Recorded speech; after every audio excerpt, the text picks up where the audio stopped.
Section 3.3 is all about the Euclidean algorithm. So the first place to begin would probably be to introduce what that is. So the Euclidean algorithm, which is definition 3.3.2 in your text, is just the definition of what an algorithm is. So an algorithm is a finite step-by-step of well-defined instructions for solving a problem. This section only focuses on the Euclidean algorithm, okay? This is an algorithm that's used for finding the greatest common divisor of two numbers. So friendly reminder that the greatest common divisor of two numbers is when we're trying to find the biggest number that can divide two numbers that we've been given. So let's work through a couple examples. The greatest common divisor, GCD, of any two natural numbers A and B, we're going to write that as GCD of A and B. We also have another definition that two integers are relatively prime if their greatest common divisor is 1. So for example, 5 and 6 have nothing in common, so their greatest common divisor is 1. When we've been finding greatest common divisors previously in college algebra, what we need to do is make a factor tree, right? So one of the ways we found the GCD before was factor trees, and then what we did was we collect the factors they had in common. So I could find a factor tree for 48. That's 2 times 24, which is 2 times 12, which is 3 times 4, which is 2 and 2. And 64 is 2 and 32, which is 2 and 16, which is 2 and 8, which is 2 and 4, which is 2 and 2. So I want to circle what factors they have in common.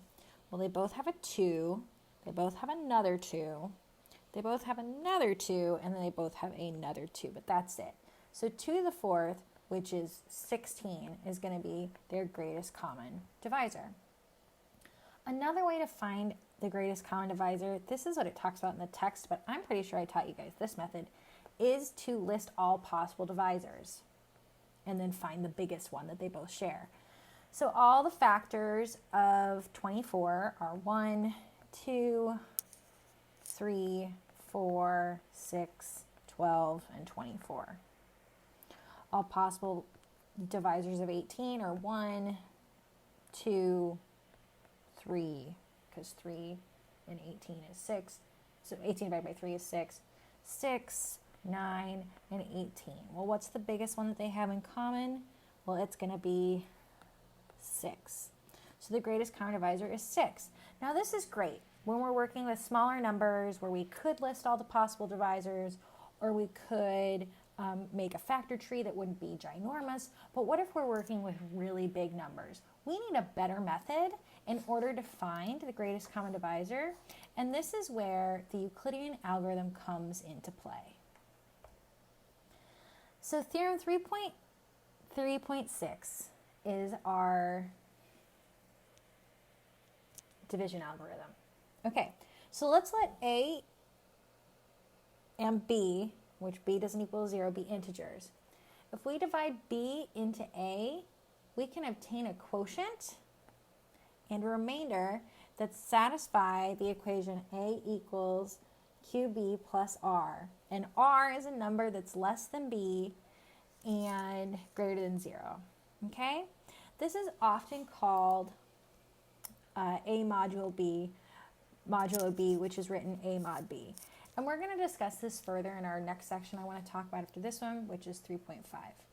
Okay, what does A mod B mean, right? Well, A mod B means I want to know what the leftovers are, right? That remainder is what the leftovers are. So let's say, for example, I took 11 mod 5. So 11 is my A and 5 is my B. I can write 11 as some number times 5 plus the remainder. Well, 5 goes into 11 how many times? It goes into it twice. Well, 2 times 5 is 10. What's left over is 1. So 11 mod 5 would be 1. So let's go through a couple examples where we're writing out, where we're finding our Q's and our R's. So I want to find 29, I want to take 29 mod 6 and find Q and R so that 29 equals Q times 6 plus R. So 29 equals what times 6 plus the remainder? Well, I remember that 6 goes into 29 4 times. Think about when we used to do long division, right? 6 goes into 29 4 times. I get 24, so my remainder is 5, right? It gave us our remainder, and it gave us our quotient.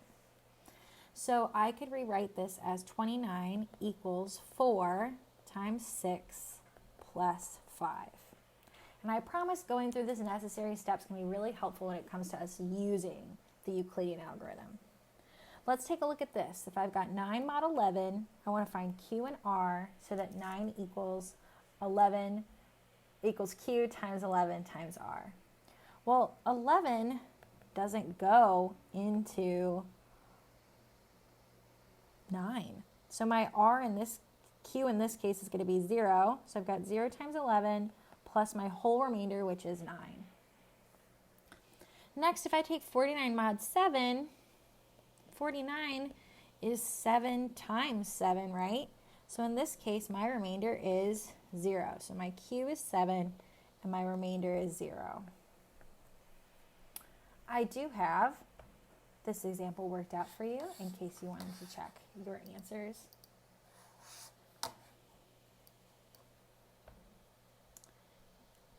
Next, proposition 3.38 says that suppose that A equals Q, B plus R. Then the greatest common divisor of A and B is going to be the same as the greatest common divisor as B in the remainder. Let's look at a couple examples. We've already been through that the greatest common divisor of 29 and 6, well, 29 is prime, so the greatest common divisor is 1. That's the same as the greatest common divisor of B and R, which is 6 and 5, that's also 1.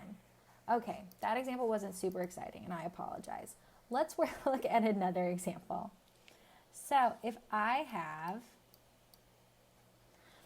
have 30, right, 30 mod 4 is whatever's left over, that's 2. But 30 equals 7 times 4 plus 2. So the GCD of A and B is going to be the same as the GCD of B and R. We could see that the greatest common divisor of 30 and 4 is 2, as 30 is 2 times 3 times 5. And 4 is 2 times 2. 2 is the only thing they have in common. We also see that the greatest common divisor of 2 and 2 is 2. This is the main proposition that gives us access to the Euclidean algorithm that I'm going to introduce in this next video.